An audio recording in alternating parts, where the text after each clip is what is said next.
When a prominent billionaire value investor buys a stock in a fast-growing business, it gets my interest. And in this case, we're talking about Howard Marks' Oaktree. Oaktree is a value investing firm that during the first quarter, they purchased stock. This was one of their top 5 public stock purchases in Grab Holdings, GRAB. So in this video, I'm going to walk you through what I think Howard Marks finds intriguing about Grab, the valuation framework, the hypothetical framework I'm personally using as I look at it, and my takeaways as I think about the setup. In full disclosure, I don't own any shares in Grab, but I do overall like the setup.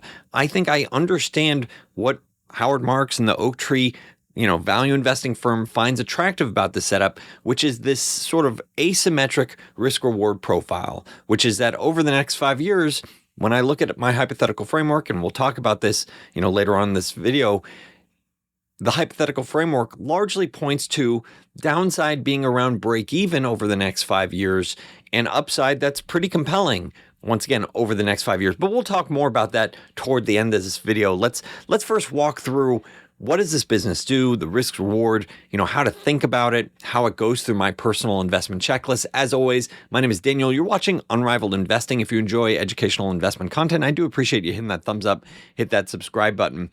And so as we look at Grab stock during this year, the stock's actually flat year to date, which does suggest that investors interested in Grab are able to purchase shares at roughly around the same prices that Oaktree or Howard Marks' firm was buying stock, or now it's Brookfield, was buying stock in Grab because the stock really hasn't gone anywhere, especially relative to where it was trading during the first quarter. So that's an important point. It's if the value investor thought it was compelling then, it's still compelling, or even more compelling now, just because the business continues to grow at a good clip. So as we size up, what do they do? A couple of different segments that are worth understanding. First of all, they control roughly 70% of Southeast Asia's ride-hailing market, with dominant positions in Singapore and Malaysia, and is multiples bigger than its nearest competitor, Gojek, which has a much smaller market share. So that's mobility. They also have their delivery segment. This combines food, grocery, and parcel services, think about packages, into a unified logistics platform that connects with more than 190,000 active partners and maintains a dominant Southeast Asian market share. Not as strong as mobility, which is closer to 70%, but still around half the market plus, maybe 50 to 60%. So very solid businesses. You might think this reminds you a lot of Uber's platform, which has the mobility. They have Uber Eats. Well, Uber tried to compete in this market, ultimately realized it was too tough, and ultimately sold their business to Grab in exchange for equity years ago. And so there is a lot of similarities here. And I do like setups where, from a value investing perspective, when capital has already gone through we're going to fight it out, and now, okay, we've whittled down the competitors, so you don't have a bunch of new capital coming in to compete. When you have, the Uber has left because this is too hard, then that gets me interested. That gives you a path for better profitability in the future when ultimately there are fewer competitors. And when you have something like 70% market share in delivery and 70% in mobility and 50% in delivery, it makes it easier because you are the dominant player that, consumers think of. So there are a lot of similarities, with the business model between delivery of food and people. And you could also see it with their advertising business. Both Uber and Grab are leaning into the hyper-growth, high-margin advertising platform, and this is going to be a key part of driving free cash flow in the future. And I think a key part of it is the fact that they touch so many different consumers. You're talking about 120 million annual transacting users, 7 million that are daily. And you see how it's been growing over time. Over the last 2 years, it's gone from 88 million on an annual basis to nearly 120 million. And it's very clear that, as you look at this, think about global brands that, let's say, want exposure into Southeast Asia, they have different case studies on their website, how Coca-Cola, was thinking about, we want to expand or really reinvigorate our sales after Ramadan, and, how are we going to expand? And so they would leverage something like Grab to get in front of people like, you're about to, order some food. Well, maybe you want to order some Coke with that. Coca-Cola, that is. And so it's very obvious when you have that dominant position in terms of so many tens of millions, 100 million plus consumers, and that, will keep growing. It's going to be easy for you to have an advertising business with brands and restaurants and grocery stores that say, hey, we need to push this product. We need to get in front of the consumer. Why not pay? It's a very high return on investment, and it's sort of a win-win dynamic where the business partners benefit by getting consumers to see it, and ultimately Grab benefits as well. I'd say one big difference between Grab and Uber is that they have, I would say, a bigger push. Grab has a bigger push in terms of financial services. That includes a digital wallet, insurance, a Grab Pay for a point of sale system for merchants, to be able to transact. And so I would say this is a much bigger push than what you're seeing with Uber. Uber does have some initiatives, but it's not the same, because when you look at, hear what's going on with Grab, you also have, credit facilities, small loans, unsecured loans. So I would say it's a bigger push relative to the business. And so when you're looking at, putting it all together, when you're looking at the results last year, strong growth around 20%, a little bit more than 20% if you adjust for the US dollar fluctuations, you see that they've inflected to profitability on an adjusted EBITDA basis. This does include a lot of stock-based compensation, and they're just starting to break even in terms of free cash flow. So these are the dynamics that I think value investors do like to see, because when you do get to positive free cash flow, you don't have to worry as much of future dilutive financings that hurts your stake in the business. You don't have to worry about your share, your piece of the pie shrinking over time because it just has huge cash burn. They have to, let's say, issue more stock. That type of risk, I think you can remove from the table.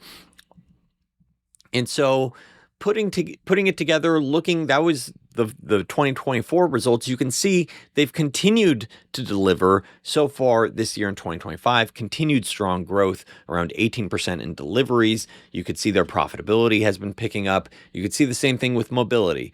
Mobility is not growing quite as fast, around 15%, but also this is probably their most profitable segment, mobility. And just to go back for a second, deliveries, you could see they measure things as a percentage of the gross value that's growing across their platform. So they say EBITDA as it represents as a percentage of GMV, they're saying that's around 2%.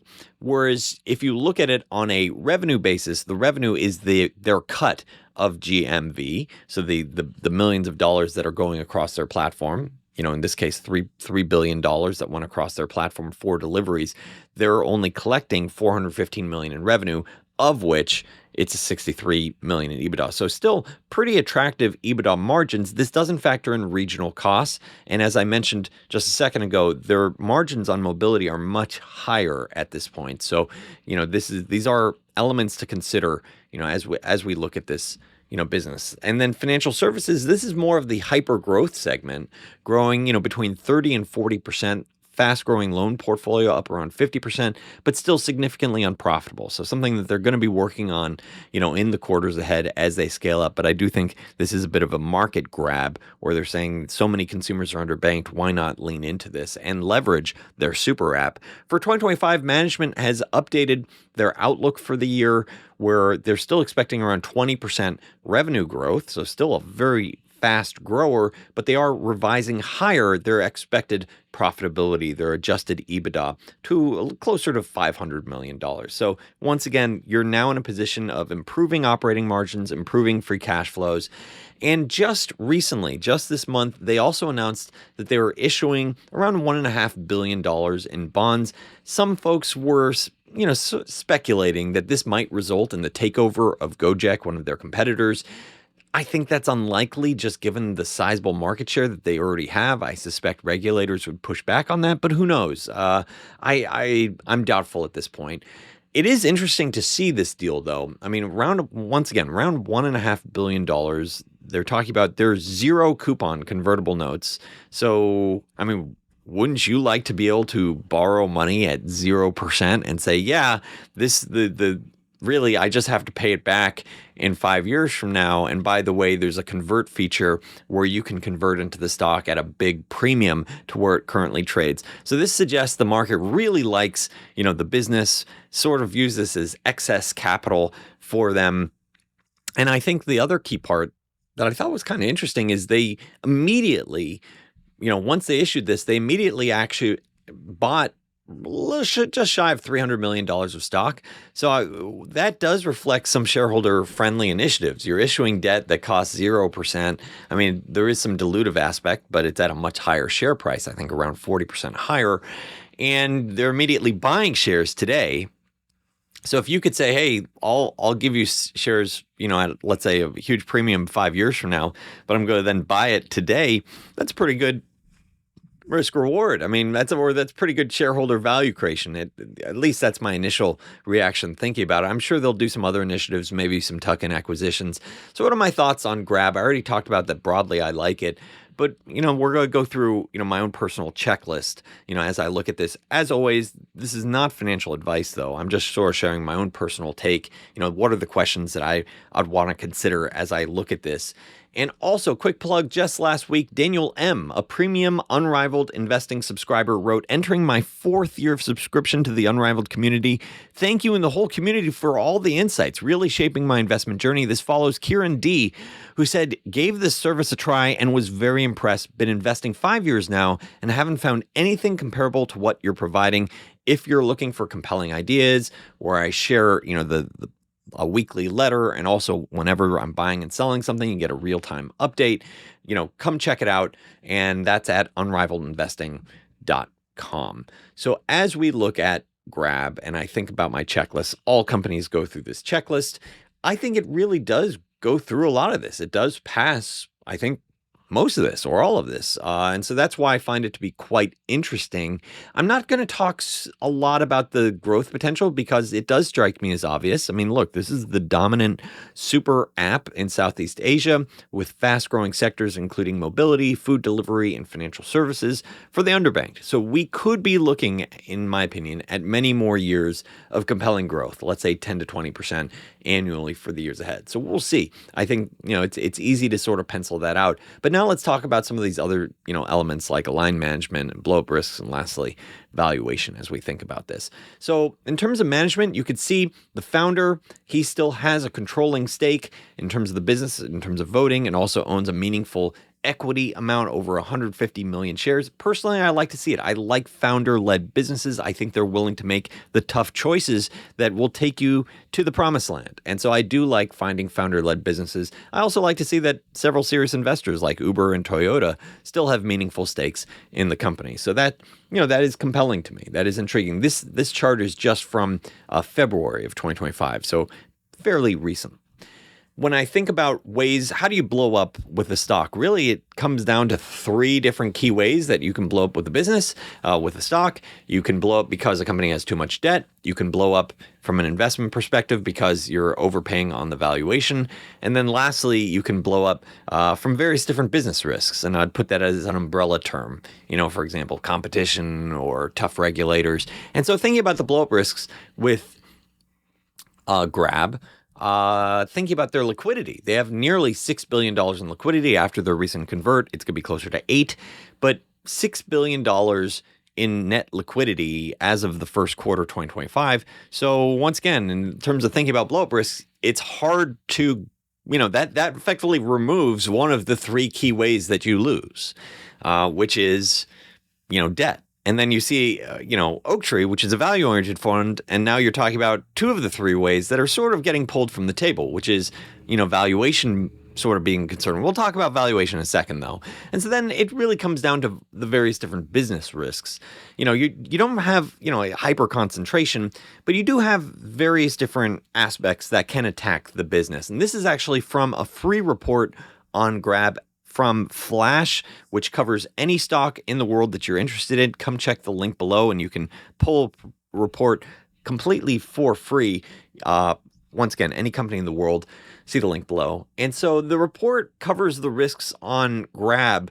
And I think it, really nails it, which is, you're talking about regulatory concerns. You have a lot of different countries that they're in. You could have pushback saying, hey, these aren't just gig workers. Maybe you need to treat them as employees. Maybe different countries could set different price caps or floor fares, sort of saying how much you could charge, how much Grab, what type of financial profile, they could have, what type of profitability they could have. So it's a tough dance, because if you show too much profitability, I'm sure the regulators will say, well, maybe we should, take some of your profits in short. So there are those dynamics, especially when you're operating in a lot of, multiple different countries. It's not just one country. And there's also the risk that they sort of, they are taking enhanced risk with their financial services segment. So there is a chance that, they either overdo it and they're making loans that they shouldn't make, or regulators sort of push back and say, hey, you don't have the license for this, or you need to have this, and we're going to, charge you a lot for it. So there's a lot of different ways that under business risk, you could have trouble. I don't quite see it as blow-up risks. I view this as challenges that you could have. Given their strong market share, I think it's tough for competitors to come in and disrupt them. I do think that will always be something to be mindful of, but at this point, I think they've largely won the competitive fight, but there are definitely competitors. And so I view competition as something that's going to be ongoing while they improve their profit margins. That's sort of the framework in terms of how I'm thinking about it. And I love to see their sizable market share. In terms of the compelling valuation, that key piece for me as I think about, do I want to buy the stock? It's only recently started generating the positive free cash flow, which I like to see. But it is a $20 billion company. So let's think about this hypothetical framework. And of course, stock prices go way higher, way lower. A lot depends on their execution. You can have external shocks. You can have market sentiment changes where people say, hey, I don't want to own Southeast Asian companies, or maybe there's a premium for them. So you could have a full range of possibilities. So this is my low, base, and high, thinking about Grab in the years ahead. I'd say the biggest assumption when I look at this hypothetical framework is around their margins. I'm assuming around 20 to 25% operating margins. They're nowhere near that right now. And that is, in my opinion, the biggest risk to this framework, because currently they only have around 40% plus gross margins. And so there's gross versus operating margins. And so it's going to require continued scale in years before you get to, I think, that type of 20% plus operating margin. But I think that's sort of the paradise that they're working towards, which is, hey, how do we get to solid double-digit operating margins that it's generating lots of free cash flow for the business? And so that's the question. In my low case, I'm assuming a lower growth rate than I think a lot of the base case and, a lot of Wall Street analysts would assume. This does include stock-based compensation. So it's growth per share. So that's part of the reason why it is a little bit lower, because they do issue, quite a bit of stock, in my opinion. And so thinking about the low case, assuming only a 20 times multiple, I view that as fairly conservative, given that, once again, they have this super app. If investors, once again, change their perspective on Southeast Asia, you could have an even greater discount. Once again, depends on how the governments behave, and depends on regulators and, currency policies, monetary policies. All those things go into it that make it difficult to forecast with precision. But so here it is. I'm assuming effectively a range of 20 to 30 times earnings 5 years from now for this platform. And that effectively gets to, let's say, around 20% upside in the low scenario, and maybe around, 150% upside in the high scenario.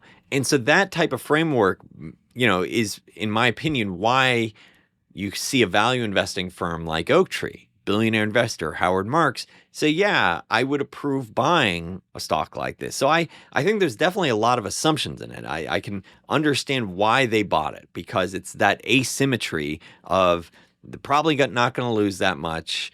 Maybe there's a scenario that's way worse than this. I'd be surprised, in which they do lose money. But it's sort of this heads I don't lose that much, tails I can make, in a very attractive return over the next 5 years, and possibly own this compelling business more than just the next 5 years. This is just the framework for the next 5 years. You could, hold on for potentially decades. So I find this pretty intriguing. Overall, I like the setup. I don't own it yet because my own personal approach is that I like when I can build out the low scenario where I view it as highly likely, and I'm still penciling out closer to, let's say, 50%, 40, 50% upside, because then I'm sort of saying, okay, that's 40 to 50%. That'll be an okay return. Let's say 7-8% return over the next 5 years, and that's my low. Whereas my high, you're talking about 100, 200, 300, maybe even more. And, there are two stocks that I recently was calling out to my subscribers at Unrivaled Investing where I was buying it and had closer to that type of profile. So I hope this video talking about Grab has been helpful for you. If so, please make a point of hitting that thumbs up, hit that subscribe button. Thanks so much for watching Unrivaled Investing.